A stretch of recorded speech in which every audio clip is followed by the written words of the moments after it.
Welcome along to episode 157 of Percussion Discussion Podcast. Please check out all our social media. You can find us on Facebook, Instagram, and of course our world famous YouTube channel, where you can find all of our conversations, past and present, with the video to accompany.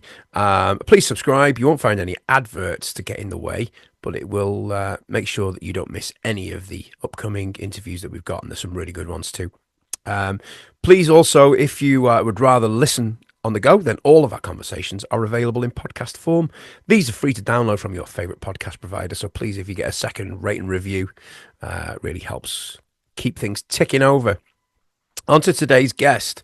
Now, this guest has jumped the queue by about 7 because it's International Women's Day today. So it's a week early. It should have been out next week, the interview, with fortnightly, but I've decided this week it's going to be a week early. And this lady is a wonderful drummer. She's an educator. She's in several different bands as well. But around the times of COVID, when nobody had much to do, this lady started appearing on social media, delivering drum lessons in a very quirky and funny manner. Just really short lessons, but full of useful stuff. Since then, she pretty much owns the internet now. Every time you go on your social media, be it TikTok, be it Facebook, Instagram, YouTube, you cannot help but see drum lessons delivered in such a wonderful manner by this lady. So it gives me great pleasure to welcome the lovely Emma Taylor. Emma, thank you so much for doing this. No worries at all. I appreciate it. I know you're busy. You're always busy. So, and anybody watching, they can't help but see you. They see you everywhere. You are everywhere. Yep. Yep, You're like a human version of COVID in 2020. You can't avoid you in the nicest possible way. Thank you. With the question mark. Is that the nicest compliment you've ever had? Well, hopefully people don't need to wear masks to watch my videos. Or earplugs. Hopefully I'm not contagious or anything. No, well, hey, I don't know. That's not a bad thing. So are you all right? Everything going well? Yes, everything's going well. As you just said, busy for various different reasons. I'm not actually doing that many events at the beginning of this year, but the tail end of last year was just kind of crazy with festivals and conventions and UK Drum Show and blah, blah, blah, blah, blah. And then January just got back from NAMM. So this last month or so is a little bit, I'm in one place, Yeah, which is nice. But then I'm now working through all the editing and stuff to do with the content that we've just filmed. Because at the end of, what was it? By the end of last year, I think we'd done about 600 and something videos, like just lesson videos. That's and so we've got a hell of a backlog. That's a lot. So tell us, is NAMM, was that your first time at NAMM or have you been before? No, last year was my first time around, but this time I felt a lot more comfortable, I think, because it was my first time going to America since I was like 5 or 6. And we all managed last time we all managed to get really ill as well at the same time. So this time around was a lot more relaxed and a lot more fun. And we had a much better kind of system down for recording content as well, because we've done so many events now. So we actually have the stuff that we need instead of trying to do all this stuff without lav mics and stuff in these crazy loud environments. So yeah, all went nice and smoothly and ended up filming, I think, 88 normal lesson videos at the Fnote stall, and then God knows how much other content. I haven't even started to think about that. So you were working with and for Fnote over there then doing that? Yeah. So we did some last year as well, but I can't remember when we actually kind of signed up with Fnote now. It feels like all time is just kind of melted as a concept to me. So it's been a while, but yeah, I was there with Fnote. So it's kind of, and I think you were doing a similar thing at the UK Drum Show. I briefly saw, I walked past and saw you, but you were busy, so I kind of... you were there? Okay. Yeah, I always go. But, I don't like to interrupt people when they're doing stuff. So, so you're actually recording live videos, instructional videos, whilst people are just walking past. It's unique, that, isn't it? You don't know quite what's going to happen, I'm guessing. Yeah, it's a bit of a funny one. I'd I would have assumed that I would really struggle in that environment because it depends how loud it is. I think UK Drum Show was harder because it is that much louder. If people are listening to this who haven't been to the UK Drum Show, I have never experienced anything so loud in my life. Literally the first time I ever went, I walked into the hall and out of curiosity because I had my earplugs basically glued in the whole time. I took them out and I nearly just burst into tears and a weird kind of bodily reaction to it. It was really odd. It's Um, upsetting that 15 minutes, isn't it? It's just like it's it's almost just takes your breath intense. away. Yeah. It's really full on. And then as soon as you've gone through a couple of those, I don't get how people on the stalls can do it all day.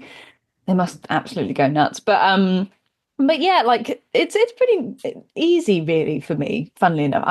I think as soon as I'm sat down and I have the lesson idea in my head, I can just kind of go. I don't really need to be able to hear the drums as long as I know that they are working. Mm. Um, because a lot of what I'm doing isn't too technical. Not when I'm at those events anyway. Like when I can actually sit and think about it a little bit clearer, I do more complicated stuff. But yeah, I find it quite fun. And the best part for me is getting out of, being at home or in a studio room, and actually meeting the people who are behind the comments because I feel very disconnected from actual real people sometimes because it's just a whole lot of comments most of the Mm. time. Do you get like do you get self-conscious because obviously you're talking to a camera, Mm. and people are perhaps I don't know who wouldn't know you because as I said, you're all over social media, which is you know c- great credit to you, the fact that you've managed to do this, but you are talking to a camera with people walking past going, what's she doing? What's she doing? Do you ever get that? Do you ever get I mean, self-conscious or not? it's funny. As soon as I started doing this whole thing and started getting kind of feedback from people, I started to feel less and less self-conscious, especially at these shows and stuff. And also now that we've got people holding said cameras, which happen to also just be phones right now, I'm actually talking to someone who's holding a phone. So it kind of that line of, oh, they're filming something here instead of just being me by myself, you know, trying to do it. So I personally don't feel too weird about it, to be honest. That might say something about my ego, who knows? But Oh, but that's great. I mean, it's nice to see stuff like this happening, Mm. and it's excuse me, it's pretty unique that you Mm. do it live. And have you ever had anything go horrendously wrong, or people getting in the way, or Oh, I mean, nothing like, unfortunately, nothing too funnily hilarious or anything. But and I've just been going through most recent NAM shoot. And there's the odd occasion where, because I'm literally in the middle of this exhibition hall, so we've actually shot it so that you can see people walking Mm. behind me and stuff.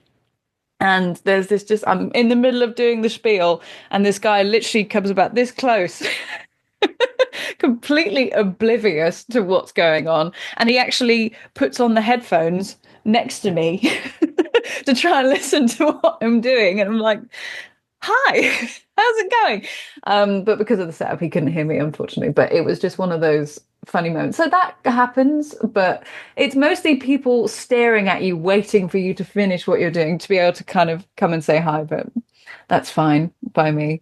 It was quite fun last UK Drum Show because we were talking to, and we kind of, sometimes you get a gaggle of people kind of waiting to say hi. And so it was like, okay, I'm running out of video ideas. I'm completely burnt. What do you want to know, basically? And so I was able to kind of ask people that's cool. what they wanted. And hopefully those shorts will come out because I had a couple people film the intros sat at the kit and then I kind of jump in with them. So hopefully those can come out at some point, and preferably before the first UK Drum Show. But considering you got 600 videos to get through, who knows? Good luck with that. Good luck with that. And Yeah. if you ever, especially at NAM, well, and the UK Drum Show, Mhm. have you had any like mega famous drummers stood watching what you're doing? Not specifically watching what I'm doing. There was the first year I went, I saw Stevie Wonder walk past, Not that he'd seen me, but I saw Oh, him with a huge kind of gaggle of people and the odd occasional screaming woman who was extremely excited about him being there. I get Um, that. I understand that. yeah, and then Victor Wooten came to the F Note stall for doing some sort of interview, but I didn't get a chance to kind of say hello. So To jam when with you're, him then. yeah, oh Mm, my God, that would have been that it. would be amazing. That would be so cool. Oh, that's cool. And I mean, let's talk about the F note drums for a second because I, until not this New Year's Eve, just gone the year before, I'd Hmm. never heard of F note. Apologies to No, F they are note. pretty new. And a friend of mine, he asked me if I could dep on a panto gig in a theatre, 1,200 seat theatre, Hmm. and it was literally last minute dep time. Yeah. And I had to sight read the whole pantomime and the script for everything on his kit, all the noises, the business. Oh So, my God. and it's like a 2.5, 3 hour thing. And stupidly, I went, "Yeah, it's fine. Are the charts okay?" He went, "Yeah, they're quite clear." I was like, "Okay, we'll be fine. It'll be all right." Hmm. Only thing I got to try was the overture, which was the like little sound check for 2 minutes, and then I was straight in. And Oh I my said, "Oh, God. oh, oh, what are these drums?" I said, "I don't know these.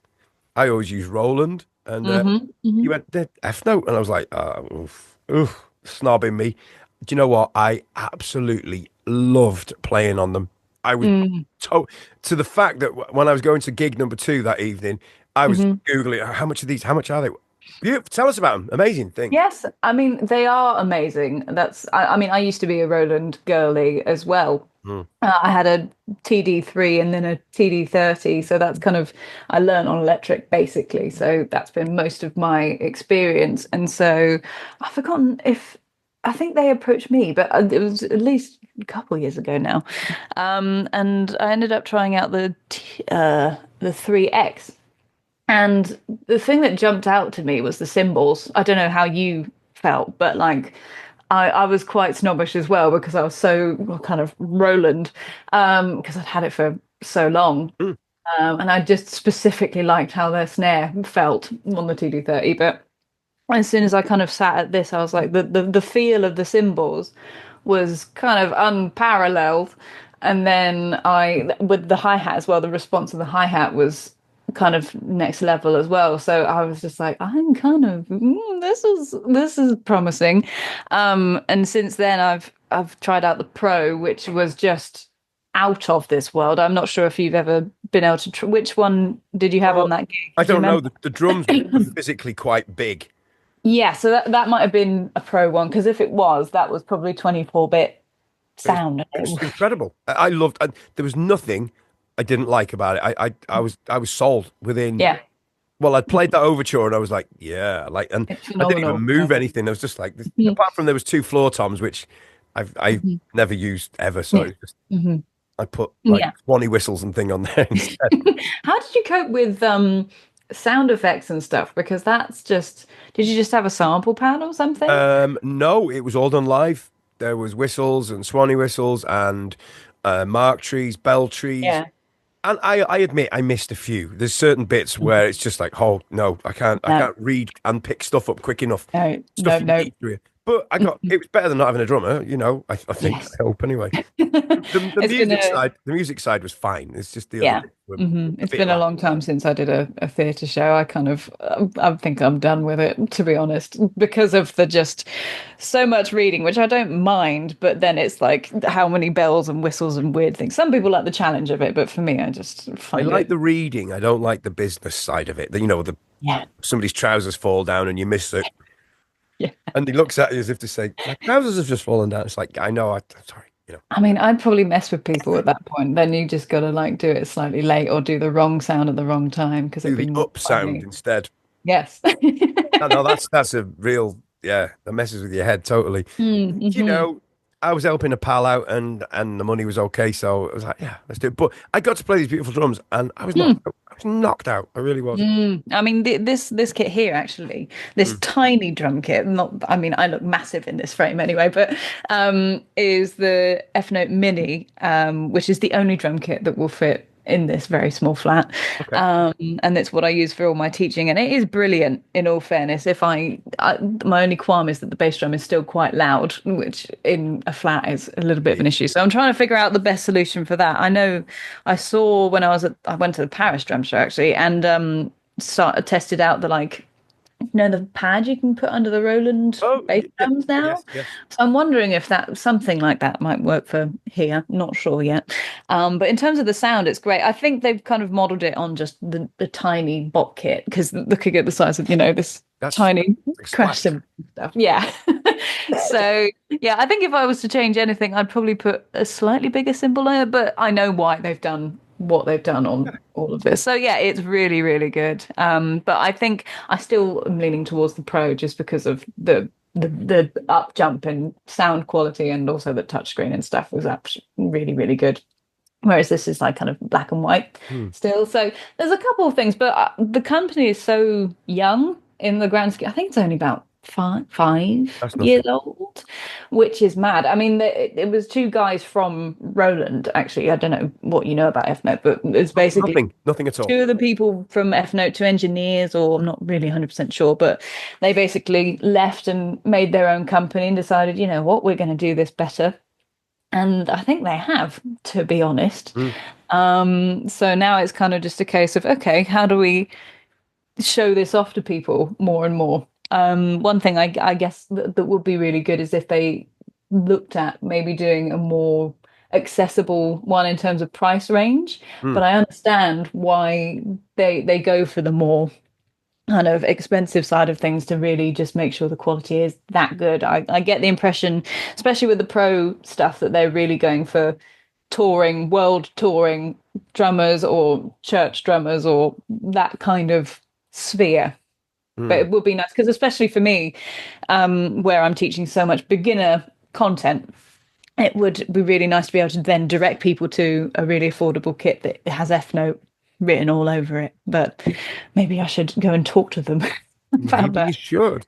But I say I walked past a few times at the UK Drum Show, and it was a busy stand. There was lots of people trying stuff all the time, and that's always a positive sign. So Mm. yeah, Hmm. Hmm. yeah. Yeah, it was Do you really good. enjoy doing the trade shows, the drum shows? I do. I mean, I like it because I get to meet people, especially. Obviously, you then also get to meet businesses and stuff like that, and actually get to put faces to names if you've been just having email conversations and Zoom meetings and stuff. But I guess the biggest benefit is that when we get to actually bring the team of people involved together, because we're always like we're virtual. Chris, my business partner, who is the reason why I'm doing any of this, basically, he's in Paris, and then my friend Alona, who I'm in a band with, she does all our admin. Fortunately, she's down the road, Okay. but everyone's kind of spread out across the south of England. Slash, actually, now that we've got teachers on board, we've got South Africa, and I think there's one in America. I can't fully remember. And so it's getting bigger and bigger and bigger. So as when we get the chance to meet up, it's really nice to actually see people. Mm. Yeah. So yeah, I really enjoy that, to be honest. So as far as your teaching goes, then you said you teach on this kit. Do you do in person or is it all kind of online stuff? I Otherwise? I do all online now, especially as all of our audience is international. Yes, we get some Mhm. UK people, but it just makes it so much more accessible Hmm. to people, like, especially over in America. The only issue is time zones, really. So you could end up teaching at 3 in the morning. Is that what you're saying? Not quite. No, no, no. Fortunately, we can put like specific times for people, but it still confuses people. The amount of like red text that says "make sure you check your time zones" that we've had to put in on every single step is there's a lot. Yeah, yeah. And so anybody can book a lesson with you. They do that from the website, I guess. Technically, yes. I'm kind of pulling away from being the main teacher of Hmm. everything. I used to be wide open for teaching, but obviously as I've got more busy and stuff, I've kind of had to make myself a little bit more selective, Hmm. but brought on some really fantastic teachers to kind of fill that space because I don't know if you have students yourself or anything, but I do, yeah. I found it really hard to be like, okay, I'm going to hand you over to someone now. So I had to feel really kind of good about who we were handing people over to. Unfortunately, I do. So yeah, it's really good. Things are good, and things are gradually getting bigger. Yeah. Well, that's If they could good. get slightly bigger faster, that would be great. It's, things take time. I mean, and one of the things I was going to ask you was, Mhm. was this always your intention to be this online drum person who has a slightly, and I mean this respectfully, a quirky way of delivering Yeah. lessons, Yeah. which is Well, pretty unique and good, I might add. that is, I mean, if it were, that would be a very specific and niche aspiration to have. But it's kind of as soon as I started doing it, I realized that it pulled together all of the skills that I had all like in a very cohesive way. So I've talked to people before about the fact that when I used to play drums as a kid, I always imagined I was talking to someone. That might make me slightly insane, but I think you need to be slightly insane to do what I do. But like I was always kind of in my head explaining what I was doing to an outside source, so to speak. And so when it came to doing stuff on camera, I actually felt reasonably comfortable. It took a little bit of adjustment, but like most people would be like, I could never imagine doing this. And I'm kind of like, it's kind of strangely coming quite naturally. And during lockdown and stuff, I got into video editing. So I was like, okay, this is very cohesive, fantastic. And also, I'd just become a drum teacher as well. So it all just went together. When I was a kid, I just kind of saw myself becoming Freddie Mercury and performing in front of loads and loads of people. But it's kind of in a weird roundabout way kind of happened that I am performing in front of a lot of people Yeah. just via a different medium. And I think it would have been impossible to kind of aspire to what I am doing now because it didn't exist either when I was, I don't know, 5 Mm. onward. I mean, I don't know, YouTube was 2007, was it? I think I have 2006, no idea. 2007. I can't remember. So, so yeah, it's all just kind of organically just come together and kind of complemented all my skills. So it was kind of a no-brainer when that happened. When that clicked, I was like, this is what I should be doing because Mm. I'd just got a music uni and I was kind of like, don't really want to be a full-on like studio session musician. I just do like playing drums quite a lot, but I feel like there's something a little bit more to do that I could do. Mm. And so this coming along was just like, oh, right. Better go with this then. So were you at that point then when you started, so during COVID, I guess you were kind of figuring all this out on your own, rather than having a team sort of around you. Well, it's always been me and Chris. Mm. So Chris Keeling, he basically was completely anti-social media for I think a number of years, and then he decided to figure it out Mhm. basically from a business perspective, because he'd run countless drum music schools and stuff like that, in person stuff. And then COVID happened, and he was like, okay, so this is just going to have to be online, and the future is probably online, so let's make something out of this. And so he ended up hiring me at some point through another mutual friend of ours who was already on board. And it just kind of went from there. It was originally I came on as a teacher, and there were a number of teachers at the same time that came on. But I was the one that kind of took his advice because he'd just successfully kind of become well, he was kind of viral Mhm. through multiple videos doing kind of like guess the song kind of stuff. Yeah. And so he kind of cracked the code, so to speak, on social media. And he told me about all of this stuff and how basically, if you want to get some students and, get a sustainable income, you should probably have some online presence, follow this advice. And it just kind of went from there. And I just kind of kept going with it. And I think I was also fortunate enough to be in the position where I had enough free time. I literally, as soon as I got on board with them, I just quit my job at a cafe immediately, which I know most people wouldn't have the luxury to do. So the stars kind of aligned a little bit. So it wasn't until like a year or two, well, year and a half in, that we brought on Sean, who's a friend of mine, to help out with some of the editing. And then from there, just people seem to just kind of come in at the right time. So I'm not going to argue with that, to be honest. Incredible. That's a fantastic story, and there is a code to crack, isn't there? I hadn't cracked it with this. I'm hopeless with social media. Mhm, I don't mhm. understand Instagram at all. I'm like, I have no idea. Facebook sort of all right, but I'm too Yeah, old. That's the problem. And not keen enough, you know. it's yeah. I mean, I could not have done it alone either without having, Chris to kind of bounce off of.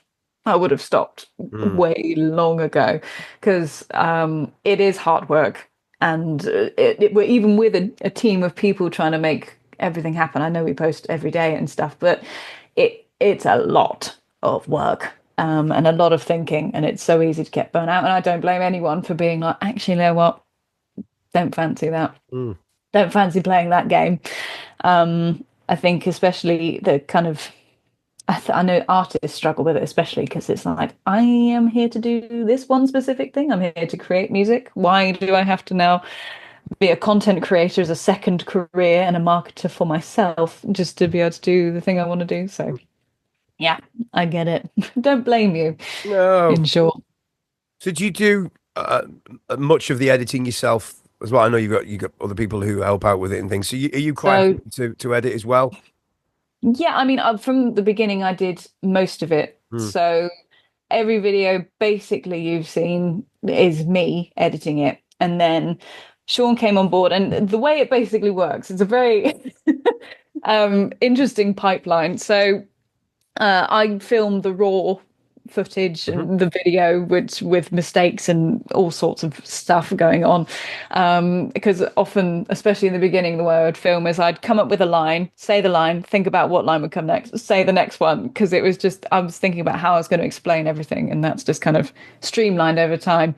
But anyway, so I film that and then I send it to Sean, who then sorts that out, so to speak. So he just kind of cuts out the gaps and kind of makes it all into a what we call a pillar edit, which makes it easier to kind of look at and go, okay, all that needs to happen now is the flowery, humory, funny sound effects, and also the notation. Yeah. So I do all of that stuff, but only recently we've brought on two lovely guys to help out with that. Thank God, because I've done so many. And then it actually goes to Chris because for a while, well, for a long time, obviously different social medias have different lengths of video you can have. So Yeah. YouTube Shorts was a minute for a long time. So poor Chris would have to take this edit I've just done that could go up to, like 3 minutes long and have to try and turn that into a minute. So it's actually going through, three waves of edit. But the reason we did that was so that it can also be multiple different platforms. So what we also do, conversely to making it super short, is if let's say I filmed a 4 minute video where I'm explaining something in depth, that can be cut down to a normal short. But it also can be given to another person, Bex, who then actually gets the wide edit instead of the phone kind of portrait. She goes for the wide one and puts it on YouTube. Right. So it's about basically squeezing the most out of every single piece of content at all times, because it just means we can get more out, basically. And Bex is also responsible for the things I don't do. So things like most recently, I did like I taught Alona, who does the admin and is the singer in a band with me. She learned drums for a month, and I taught her how to do drums. So I Bex saw would have some of did this. that. Yeah, I saw some of it. Yeah, I love what she's done. She's got so much over the course of it. You can see how much more comfortable with editing and stuff she's got. And her sense of humor is great. Um, so she does that, and also podcast clips, which we want to do more of. And so there's a lot of stuff going on at once, and I'm kind of trying to move away from doing the editing so I can actually focus on doing the actual filming, because after doing it for 3, 4 years, I'm starting to get proper cooked Yeah, burnt out. now. I don't blame Yeah. you. Yeah, yeah. And I'm also running out of ways to make flams interesting. So if you've got any suggestions, I'm all ears. It's honestly, all credit to the team because, and I mean this in a positive way, whatever social media platform you go on, if you're a drummer and you have social media, 9 times out of 10, we see your face, you know, doing your thing. And it's like, Mm-hmm. wow, Hmm. you've well and truly cracked that code, I have to say. That's very nice of you to say. I mean, Oh, there's things about it that I'm not really like some people would prefer to have the real notation, for example. And I wish that was more doable, but if you were to try and squeeze the real notation onto, a phone screen, it just is a bit of a nightmare. sure. Um, but yeah, I'm glad that it's getting on well with people. I mean, my favorite thing is hearing from parents who have kids who have watched the videos and stuff, and so I can just send them video. I actually have a little from Nam. There was a girl who came up to me called Allegra, and she gave me a little Oh, koala 'cause nice. she's from Australia. So, like, it's things like that that I love about it. And it's kind of, and again, and I mean this in a good way. A lot of the stuff you do is accessible to many drummers. If Yeah, it's just a 1 bar fill, yeah, and you explain it in a way that makes it really easy, and yeah. you can take it. So you're actually taking stuff away. There's plenty of people online who offer, who give up like gospel chops and stuff, but you kind of go. Nah, I'm good. I haven't got 7 weeks to rehearse this. Whereas you could do something. You could go, I'll try that on my leg. Here we go. This is the Oh, thing, that and works. most people aren't, scrolling from being sat at a drum kit. Mm. So, I mean, I've started to referring to people, like calling people out saying, Greg or you sat on your toilet right now, scrolling, because I know who's and where people are watching it. So I think I might base more stuff as well on, how would you actually play this if you were just playing it on your lap Mm. and stuff? Because that's what people have actually Yeah. got when they're watching the content. But it is it's easily accessible. Mm, hmm. I know Hmm. there's more complicated stuff, and of course Yeah. you can take it to a speed and a level which is the Mhm. next level up. So Yeah. which shows that the things work on every level, which is great, isn't it? That's Hmm. amazing. Hmm. That's Hmm. mission I mean, mission accomplished. yeah, and for me, I'm a bit weird because I'm not really a drummer's drummer. I don't actually watch drum content. It doesn't do that much for me, which I think might be to my benefit. But but the reason I think it's so accessible as well is because it was originally out of necessity. It had to be as simple as you could make it Hmm. because when I was originally doing and kind of figuring out the notation side of things, the first year of posting was just on TikTok and just me doing the posting and or everything around it basically with some encouragement from Chris.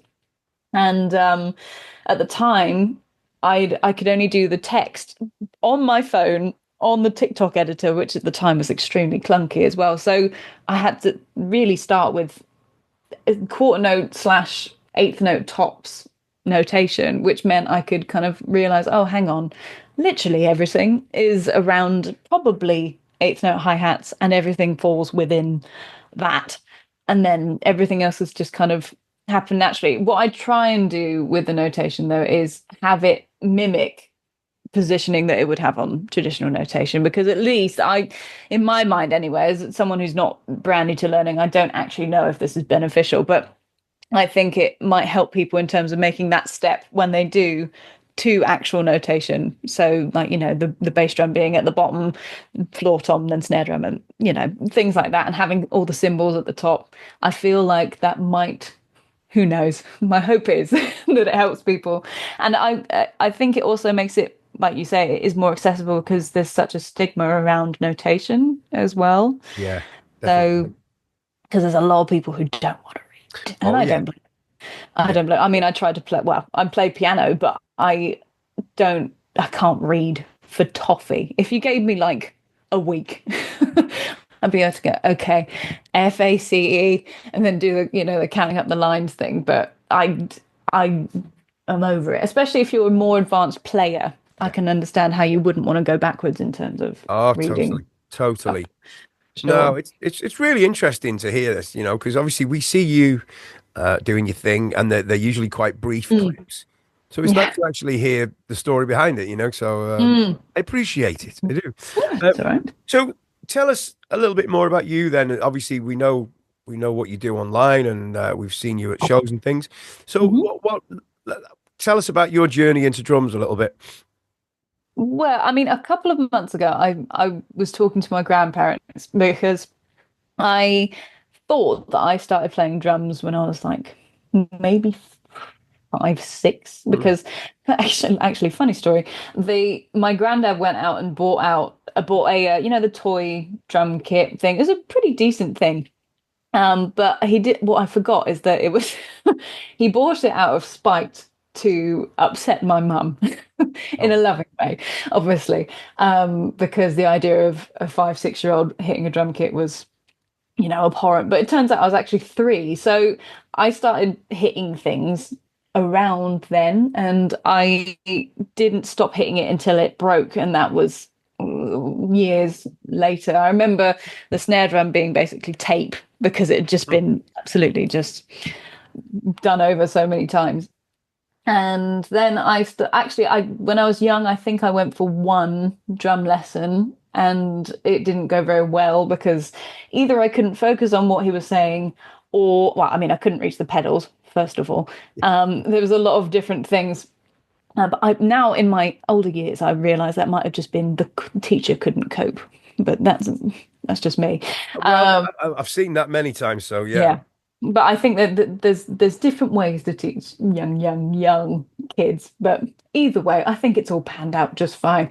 So I started actual lessons when I was about 8, 9 ish, and then that was at a place called EMC, which was at a primary school near me at the weekend. So I'd go to school during the week, and then on Saturdays it was like music school. And I ended up, over the course of however many years, I went through all my grades and everything there. But I was also around all day because I ended up doing orchestra and a jazz band and a rock band, and there was samba drumming, and there was this and that. So I got such a good foundation in so many things, and music theory and all sorts of stuff. And yeah, it just gave me this really good stylistic awareness and grounding in so much stuff. That it wasn't until I went to ACM I realized just how valuable that was. Oh, yeah. Okay. Um, and at school, I was obviously, from literally as soon as I started playing drums, I was music, music, music, music. So in primary school, I remember waiting for the day of the week that we used to go and play rock band stuff, and just kind of sat there just giddy with excitement to go and do it. And I was kind of known as the one that played drums at primary school. And then went to secondary school, it was kind of similar story. I just kept playing through the whole thing. When school shows came around, I started playing in those. So that's where I got kind of theatre, Amdram experience, and ended up working outside of school doing some Amdram stuff as well, with various hilarious things from that, as I'm sure you can imagine. And yeah, so that carried on, did music GCSE, had a brief moment where I was like, do I do A level or do I go to, music uni / college?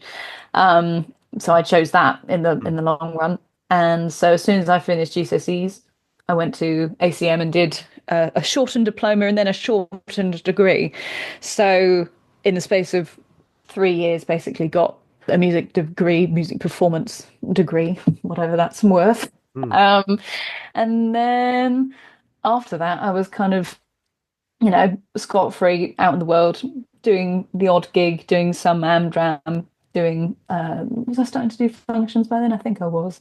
So just kind of starting to do working musician things, playing in bands. And then I was working at a cafe and realized I really need to do something more. Don't know what, but I can't stay here. I'm losing my mind. Mm. I can tell you now, I can make you the quickest but the worst cappuccino you have ever had. Um, so that's when, as soon as the thing with Chris kind of came up, it was like, there it is, let's go. And from there, it's just been, well, as kind of described, really, it's a bit of a whirlwind, Yeah. really. Wow. So would you was music college useful to you, ACM? Did it Oh, yeah, it was? incredibly. Yeah, I mean, I've said to people before, I felt very young doing it, and I that's not really the establishment's fault as such. I was very anxious, so I was a bit too nervous to get as involved as I could have done. Like I could play perfectly well, considering that some of the people on the diploma had only been playing like 5 months. I was fine. Um, but yeah, I was struggling quite a lot with the anxiety side of things. So I afterwards had quite a lot of regrets, but I still met all the people who, have helped me along my way. Like Alona, for example, was, a year below me, and all of my friends from ACM were the year below. So I still ended up meeting all the people I needed to know. And then since then, all the people I felt like I wanted to talk to but was too anxious to talk to have now kind of vicariously found their way to me anyway. So I didn't really actually miss out on that much, fortunately. And everything I did get from ACM in terms of, more stylistic awareness, actual exercises, honestly, that I use in a lot of my videos. Thank you very much, Pete Riley. And I'm just trying to think, You Toby like Drummond and Pete Riley, I owe them a lot. I really hope they don't come after me for any copywritten materials. Not that I think you can't copyright drums, can you? So, ha ha! tricky to do that, isn't it? You have to put the slightest twist on something, and then it's Yeah. like that wasn't it. Yeah. But yeah, I basically left ACM a well-rounded musician. All the gaps had kind of been filled in, and I was just kind of left to then Mm. go out into the world and do the thing, basically. Amazing. Ah, it's a great story. And we were talking before recording, and it would appear to me that your musical tastes are at the heavier end of the spectrum, which or some of them perhaps. Well, I ended up going to radar. A lot of the people around me have heavier tastes in Mhm. music, and I kind of, especially at uni, ended up in heavier stuff.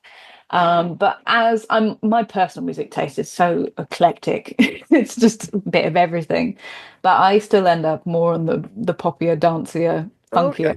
side of the spectrum, than everyone else around me. But yeah, I mean, over COVID and stuff, I developed my left hand a little bit more, and that led me to funkier grooves and figuring out more of what my sound was. Basically, I ended up doing 16th notes on the snare drum, eighth notes on the ride cymbal, for example, all ghost notes in the left, and kind of just working out the muscles and everything there, which leads you down the path, especially if you start getting involved in paradiddles and inverted doubles, of kind of the Garibaldi Mm, slash mm, mm. funky side of things. So I went there and I haven't left, to be honest. So now there's too many ghost notes in absolutely everything. So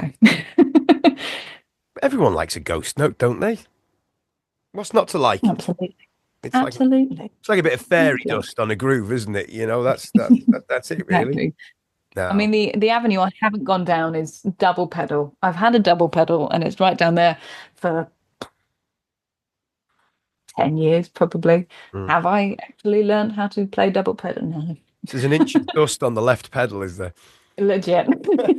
I try and play that one, and it feels so much less worn than the other Yeah, one. yeah. I'm not a fan, but I don't have I'm the most basic drummer on earth. I'll be honest. I play to click, and that's it. I don't do it. If it's written, I'll play it. If it's not written, I won't play it. Mhm, mhm. Lazy. I'm a lazy drummer, and I say that a lot in these conversations I have. So the Mm. listening public will go, yeah, we know. Yeah, I mean, the more I think about it, the more I end up doing videos and stuff and trying to pull on the pool of stuff that is up here nicked from every other drummer. It's like actually there's only about a handful of things that I do as well, and I'm pretty stuck in the mud on those, and I really should expand out a little bit because I'm just pulling from the same stuff. But the thing is with drums is that there's so many infinite combinations. Yeah. Like you could like we say, trying not to do gospel chop linear things, but I end up doing that all the time, but way more simplified because it's literally four ingredients to me. It's like six, four, three, five, and then it's kind of it, really. It doesn't get more technical to me. I think lots of people like linear. It's just Mm, one of those things that it's kind of comforting to play. It's like, oh, that sounds really nice, and it just yeah. breaks things up nicely. And Mhm. yeah, so this has been absolutely fascinating. It's an amazing story. It really is. You know, so you're saying pretty much before COVID, Mm, these weren't a thing, and then all of a sudden it's just gone. yes, for Yeah. sure, for sure. I mean, it couldn't have really anyway because the use of Zoom wasn't as normalized, so the online teaching wouldn't have been as much of a thing.